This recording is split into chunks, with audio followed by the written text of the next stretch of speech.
Halo teman-teman, kami dari kelompok 4, kelas X4D, Universitas Indraprasta PGRI. Di sini, kami akan menjelaskan tentang pendidikan lingkungan hidup.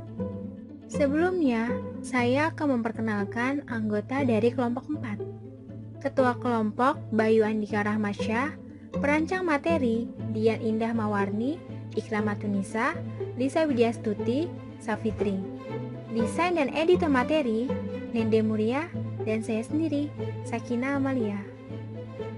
Kelompok kami akan membahas tentang pencemaran air. Apa sih itu pencemaran air?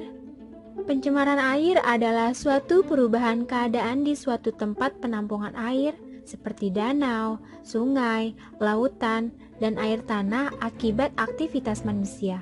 Danau, sungai, lautan, dan air tanah adalah bagian penting dalam siklus kehidupan manusia dan merupakan salah satu bagian dari siklus hidrologi. Selain mengalirkan air, juga mengalirkan sedimen dan polutan. Berbagai macam fungsinya sangat membantu kehidupan manusia. Pemanfaatan terbesar danau, sungai, lautan, dan air tanah adalah untuk irigasi pertanian, bahan baku air minum, sebagai saluran pembuangan air hujan dan air limbah, bahkan sebenarnya berpotensi sebagai objek wisata. Walaupun fenomena alam seperti gunung berapi, badai, gempa bumi, dan lainnya juga dapat mengakibatkan perubahan yang besar terhadap kualitas air, hal ini tidak dianggap sebagai pencemaran. Pencemaran air merupakan pencemaran global utama yang membutuhkan evaluasi dan revisi kebijakan sumber daya air pada semua tingkat, dari tingkat internasional hingga sumber air pribadi dan sumur.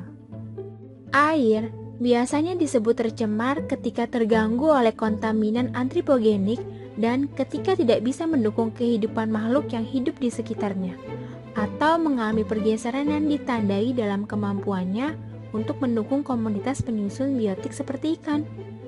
Fenomena seperti gunung berapi, ledakan alga, kebinasaan ikan, badai, dan gempa bumi juga menyebabkan perubahan besar dalam kualitas air dan ekologi air.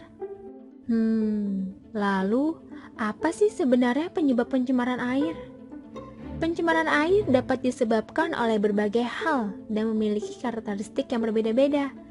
Yang pertama, meningkatnya kandungan nutrien dapat mengarah pada eutrofikasi.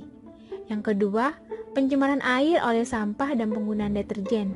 Yang ketiga, limbah pabrik yang mengalir ke sungai. Yang keempat, penggunaan bahan peledak untuk menangkap ikan. Yang kelima, penggundulan hutan. Dan yang terakhir, kotoran hewan yang disebabkan terlalu dekatnya kandang hewan dengan sungai atau sumber air. Lalu, apa saja dampak dari pencemaran air? Dampaknya berupa banjir, erosi, dapat menyebabkan sumber penyakit, kekurangan sumber air, dan dapat merusak ekosistem laut dan sungai. Kita semua tahu bahwasanya pencemaran itu bersifat negatif dan merusak. Sama halnya dengan pencemaran air yang berdampak merugikan lingkungan sekitar dan kelangsungan hidup dari makhluk itu sendiri. Salah satu kasus pencemaran air yang terjadi adalah tercemarnya lautan dunia oleh bahan kimia beracun.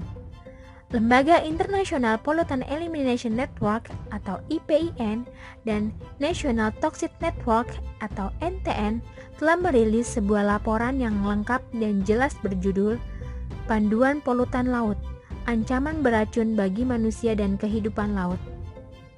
Laporan tersebut dirilis oleh gelar Our Ocean Conference OOC 2018 yang berlangsung di Nusa Dua Bali 29-30 Oktober 2018. Dalam rilisnya disebutkan bahwa laut kini sudah tercemar oleh kimia beracun, termasuk pestisida berbahaya, obat-obatan, dan polutan organik. Melalui laporan yang dirilis tersebut, diharapkan bisa membangun kesadaran masyarakat dunia tentang bahaya yang sedang mengintai lautan saat ini. Dengan demikian, banyak pihak diharapkan bisa memahami hubungan kesehatan laut dengan keamanan kimia. Kesehatan laut sangat penting untuk menjamin keberlangsungan makhluk hidup. Tetapi, jaminan untuk memastikan laut tetap sehat hingga saat ini masih belum ada. Salah satu penyebab dari pencemaran air adalah sampah plastik. Plastik menjadi bahan utama penyebaran bahan kimia beracun. Dia masuk ke laut melalui sungai yang dibawa oleh saluran air dan lingkungan laut. Untuk saat ini, peran bahan kimia beracun dan plastik memang tidak terlihat oleh kasat mata. Padahal sesungguhnya menyimpan bahaya yang sangat besar. Berapa lama plastik dapat menghilang? Perkiraan waktu untuk terurai secara alami, mangkuk styrofoam selama 50 tahun. Kaleng aluminium akan terurai selama 200 tahun.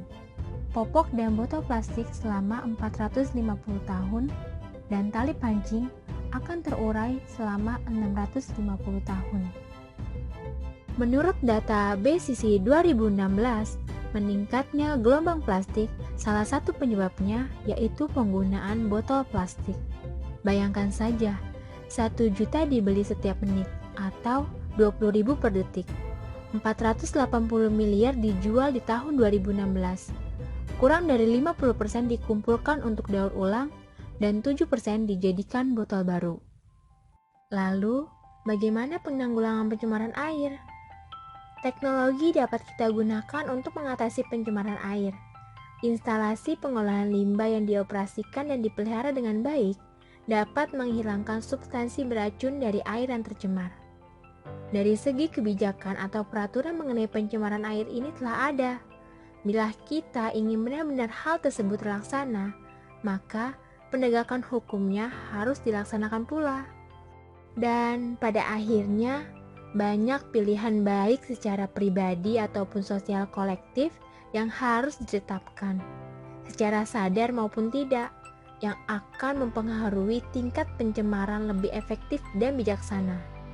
Sumber berita yang kami dapatkan berdasarkan masalah pencemaran laut dunia dalam ancaman bahan kimia beracun dan tingginya penggunaan sampah plastik dalam setahun. Sekian yang bisa kelompok kami sampaikan. Semoga ilmunya bermanfaat untuk kita semuanya. Terima kasih telah menonton video kami.